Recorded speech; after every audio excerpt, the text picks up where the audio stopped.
This is the Dental Up Podcast, your daily source for insights from dentists and leaders in the industry. Brought to you by Keating Dental Lab, a full-service, award-winning dental lab that is here to add value to your dental practice.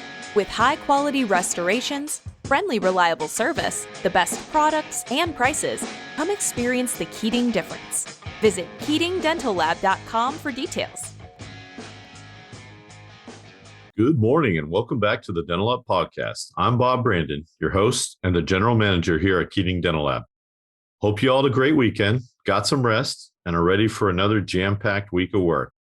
So I first want to congratulate Dr. Marco Bongerzone Jr. on his graduation from the Temple University School of Dentistry. What a fantastic accomplishment and welcome to the profession. Hope I pronounced your name right. Just kidding, but I'll pronounce it again for the admins at Temple. Congrats, Dr. Bongerzone. And the Strikers FC boys picked up another win this weekend, 3-1, to finish up their MLS next season with a final record of 29 wins, 2 losses, and 2 ties. They finished in second place in a real grind of a season that began the week after Labor Day last fall. Good job, boys. Now they get to go compete in the Man City Cup in the International Super Group this weekend. So this past weekend, we had our Lab Day show in Anaheim. And it's where all the dental manufacturers and vendors who sell to labs exhibit and put on classes. It's a great opportunity to see what's out there and what's coming next.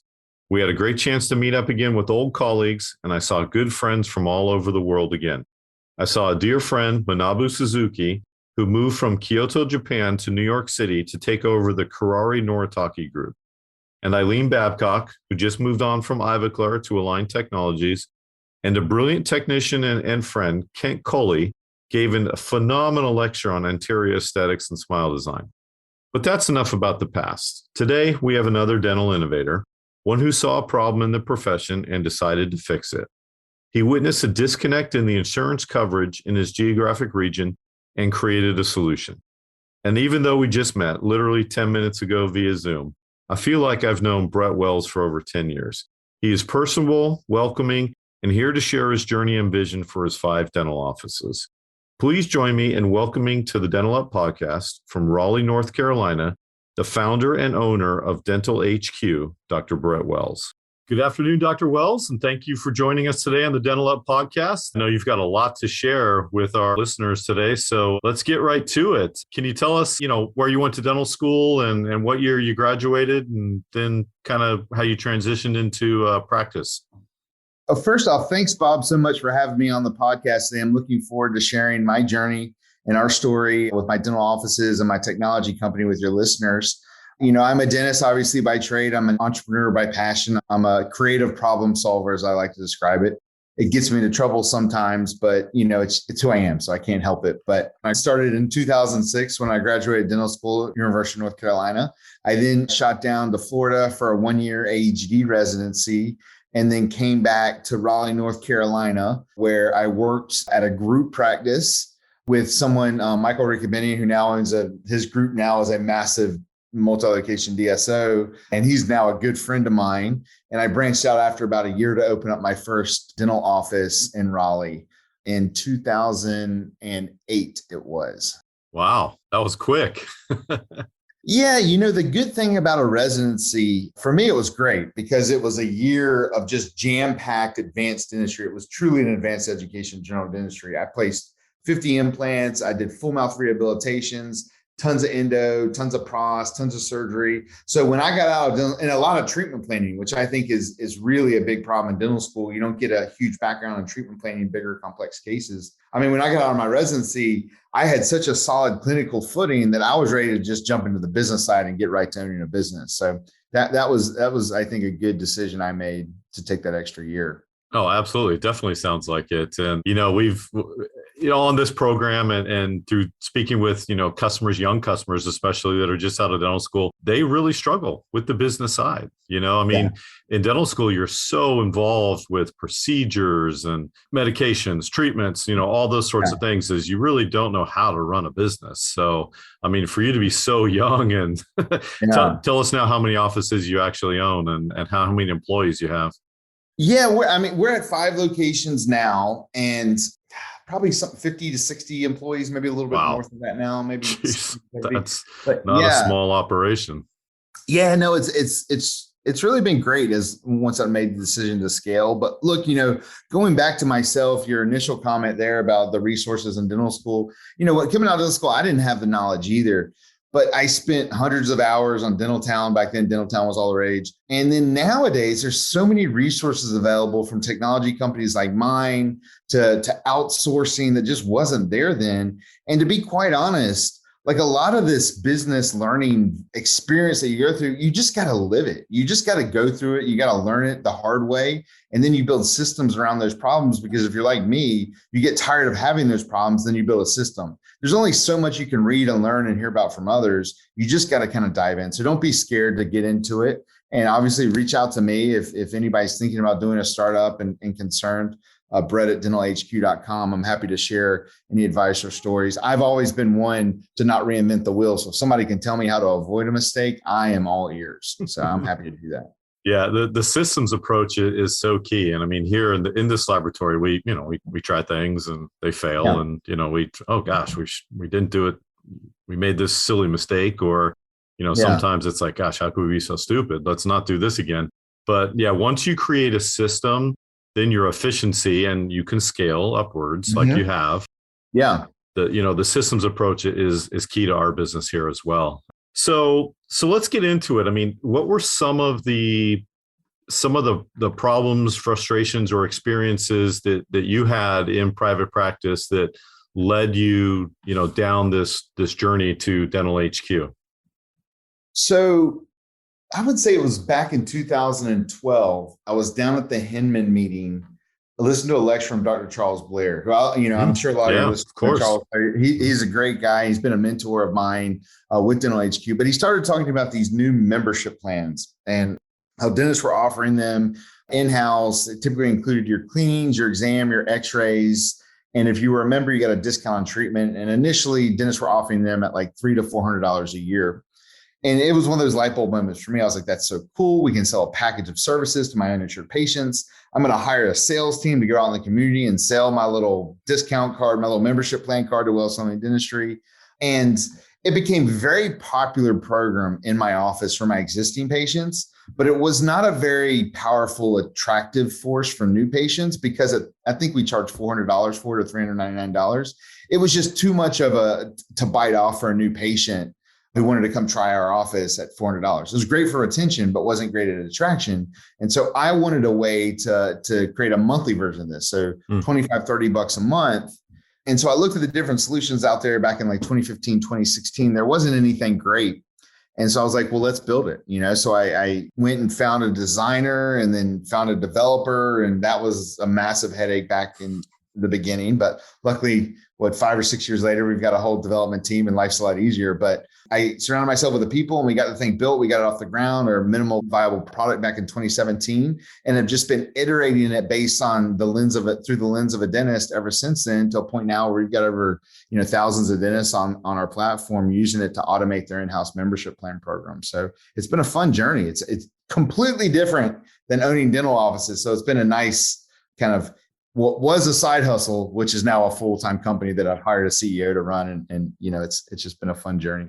Yeah. But I mean, you saw a problem, you identified a problem, and you had the will, you had the perseverance to actually create a solution for this. And I mean, I remember having a conversation, and I still remember it was 2011. It was actually the last time Keating Dental Arts then, raised prices. We haven't raised prices in now 11 years, but my father, who was a dentist, and, we were sitting across the table and he was opening these letters from these insurance companies. And he goes, oh my gosh, look at this one. They want to pay me $650 for a crown. That's the reimbursement to the dentist. And he goes, when you graduated, he pointed at me, he goes, when you graduated from college, I was getting more from these insurance companies. And that was 1992. And I was like, my gosh, and then our topic was, our conversation was like getting squeezed from both ends. The reimbursement to the dentist is lower, the lab prices and the bills and overhead is higher.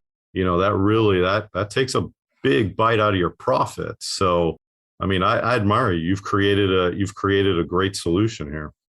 Yeah, and taking it to the next level now with post-COVID, we got labor issues. It's 6 months to find a hygienist, if that, I mean, it's next to impossible to find a hygienist. I got my schedules blowing apart every day from no shows and cancellations from, COVID, people out sick, and I think just consumer mentality has changed about being responsible and coming to your appointment. And then supply costs are up. I think it's great that Keating's held firm with their pricing, but most dentists have had to raise their pricing, even though we're locked in with the insurance companies who are lowering our pricing. Mm-hmm. Our supply costs are up, our labor costs are up, patients aren't showing up, and then now we're getting paid $600 for a crown. Yeah. So it's a mess. So a membership program allows you to kind of decouple some of that from your insurance companies, grow up your membership base, because remember, or you may not know this, but only 1 in 5 consumers without insurance go to the dentist. So a huge, huge chunk of the population is just sitting at home who feel like they can't afford to go to the dentist. Well, a big selling point of a membership plan, especially a monthly version, is it breaks down that cost barrier to care into easily palatable $20, $30, $40 a month payments that go straight to the dentist. There's no middleman. There's no administrative fee or profits that the insurance company is keeping. It's all going to you. And it's more palatable for the consumer. So you're able to attract a lot bigger of that percentage of consumers without insurance that are just sitting at home. Yeah, absolutely. And those patients that are just sitting at home without insurance, it's all emergency based, treatment, really. Right. It's, and that's either root canal or extraction, crown, whatever it is. Those are big bills then. So $25 a month is, to buy you peace of mind. So how do you go? How did you build it? How did you build it for your practices? How did you build your patient base up? Let's just kind of get into some of the nuts and bolts on how a dentist that would sign up with you and your team, how they would build it. Well, it seems when we launched not launched DentalHQ, but when we launched our membership program in our office originally, we were like, okay, it's $400 a month. We made little brochures. We told patients about it. We made a little note on their chart, and whenever it would be out of date, they would come in for the next cleaning, and we would just take their credit card and renew it. So like hindsight, I look back and go, oh man, like there are so many things I did wrong back then. For one, if you're doing it that way, which most of us still are, your patients aren't really coming in every 12 months. You can run some different metrics. Your patients really are coming in every about 7 to 8 months. And so you combo that into 2 cleanings. And now that 12-month annual subscription has just become a 16-month subscription if you're running the credit cards when they're in your offices. So, I'll take a look at that. That was a big problem people were paying for 12-month membership plans, but we were only collecting payments every 16 or 18 months. And so we were losing money. The other thing is I didn't have a contract originally. It was just, hey, here's the services, pay us $400 and then you'll get this and a little brochure on it. So there was a lot of kind of stuff that we did back then when I was just running it myself, where we were kind of breaking the rules and not doing it the right way. So with DentalHQ, what we've done is super easy process. It's an automated process to sign up. It takes 10, 15 minutes to enroll your office. We attach a bank account called Stripe that processes all the payments. You set your fees. We've got client success and support people who will get on with you and train you and give you some advice on what to set your fees based on what your fee schedule is, but it's totally your decision. We've got offices who include things like whitening, some do like Uber rides, there's denture care plans, retainer plans. Like we've got the whole gamut of things that offices do with these plans, but you set up that plan and then you launch it. You get a nice white labeled landing page with your logo on it, where patients can learn about your membership plan, your pricing, what's included. They can then click a button to enroll into it. Our software is going to process those payments. It's going to land right in your bank account. It's going to help track all of your members. It's going to give them a contract of terms and conditions that's legally compliant and take care of all the legwork for you. So it just makes it super easy for offices to get up and going in no time without having to worry about all the behind the scenes stuff.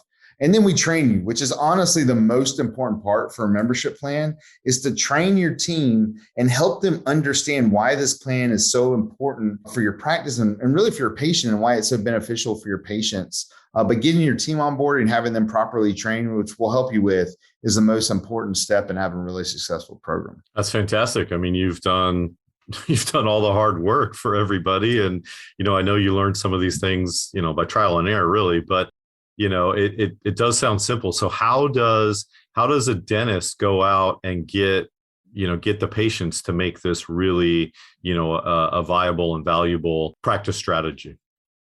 Yeah. So, for us, everything about the practice, kind of the mentality change the membership plan. So all of our advertising, all of our direct mail, website, social media. We did emails to our patients. Whenever somebody calls about a new patient exam, if they don't have insurance, instead of going, hey, we've got this special, we've got this membership plan, it's $30 a month.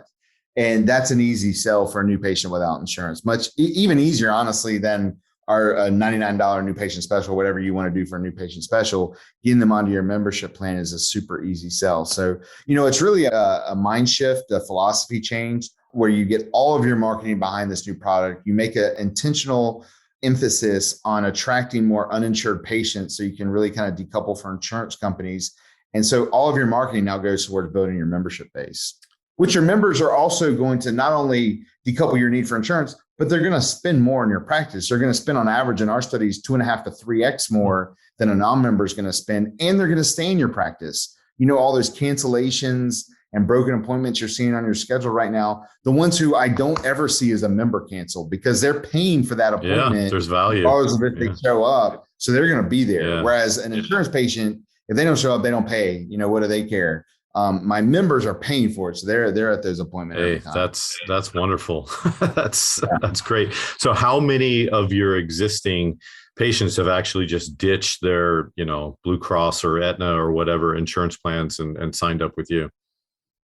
I will say if a patient has an employer subsidized insurance plan where the employer is paying most, if not all, of the cost of their dental insurance, they're not going to drop the plan. Sure. They shouldn't drop the plan. Yeah. Look, they're getting 100% coverage on their preventative care. Why should they drop the plan and then come in with you? It's a tough sell that you're probably not going to make to anybody. But we have patients who they might have it subsidized by their employer, but they're still paying more than they would pay for our membership plan. Or what we see most commonly is your retirees who are getting towards the end of their employment life, and they're going to lose their insurance. And we all hear it every week, if not every day. Hey, I'm losing my insurance at the end of the month. Let's get everything we need done right now. And then we hit them with our membership plan. And it's like, you just see this wave of relaxation and like, oh, thank God I can continue to come into the dentist. And this is very affordable. We get hit a lot with, what's the catch? Like, there's got to be a catch here. And it's like, no, it's not a catch. At $30 a month was what we charge annualized. It's almost $400 a year, which is kind of what makes sense for us. And for you, it's just more palatable. So that's cool. It's been great. Yeah. No, and the fact that, it doesn't expire. I mean, we get hit with that literally 24 times from the 20th to, the 25th of each month. Hey, my patient's losing insurance. Can you guys rush out a crown for me? And it's, right. Yeah. Oh, insurance. Yep. It's a fun world to live in with the insurance companies. Yep. So tell us now. So you own 5 offices, and are they all in Raleigh, or where are you? Yeah.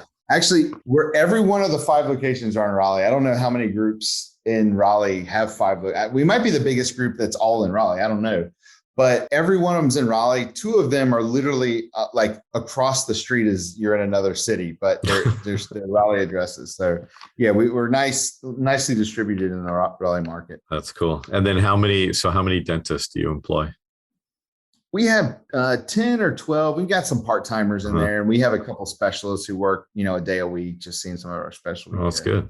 Excellent. So now let's get back to, like, let's say a new dentist, just he has one office. He's a private practice customer, and maybe has an associate or something like that. Let's talk about the boost in revenue. What can a typical practice expect? So let's say they have 100, 200 patients, that they're going to enroll in the membership plan.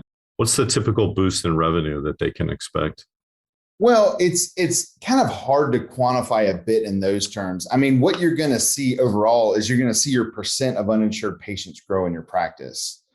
So you're going to have less dependence on insurance. You're going to have less administrative red tape to deal with. So your cost to deal with those patients are going to go down. You're going to keep more of that revenue, and they're also going to spend more. So we haven't done any studies to see, okay, practice A was at $1 million in revenue when they started their membership plan, and at a year in, they were at 1.2 million. We haven't done any studies like that. I think it would be kind of hard to attribute what part of the membership plan is towards that or not. But we have done studies to see, okay, how much is a member spending in your practice versus a non-member? We found 2.5 to 3x. And then what percentage of your practice increases in the membership base or the uninsured, And, we typically see a lot of our practices that are heavy on insurance go anywhere from 10 to 15 up to 25% of their practices and growing will go up to uninsured patients. And then the ones will start actually dropping dental insurance and then can potentially go 100% out of network. And so we see a lot of that too as it's a big piece of the strategy in going out of network as a membership plan to attract more uninsured patients.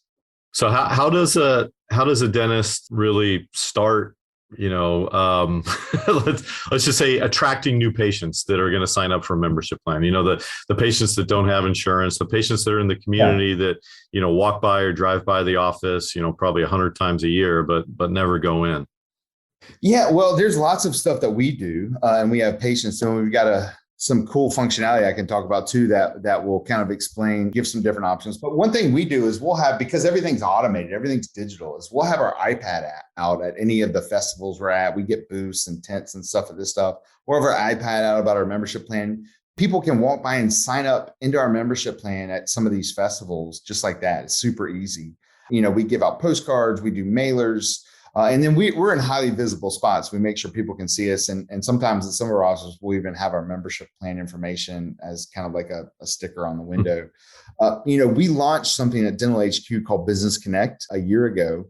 And that allows you to go to small businesses in your area, and they can actually enroll their employees into your membership plan. It's fully automated. So they can choose to subsidize all or part of their employee's membership plan. They can subsidize the cost of their employee, their employee's family, whatever they want to do. It's totally their decision on how much they want to put into each one of their employees. They only pay for the employees who show up and enroll into your membership plan.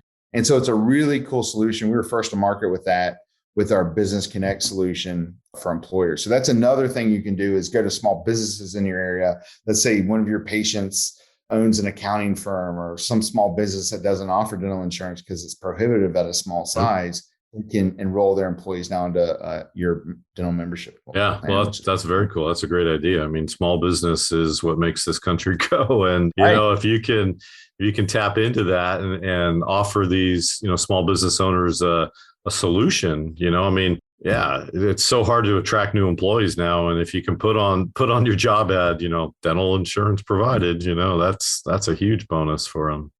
Yeah, it's been big. It's been a very popular program. A lot of people are calling us wanting to get on board. And we've got some really cool pilots we're running with that too, that we're seeing a lot of traction with. That's cool. Wow. So tell us, how many dentists across the U.S. are enrolled in DentalHQ plans?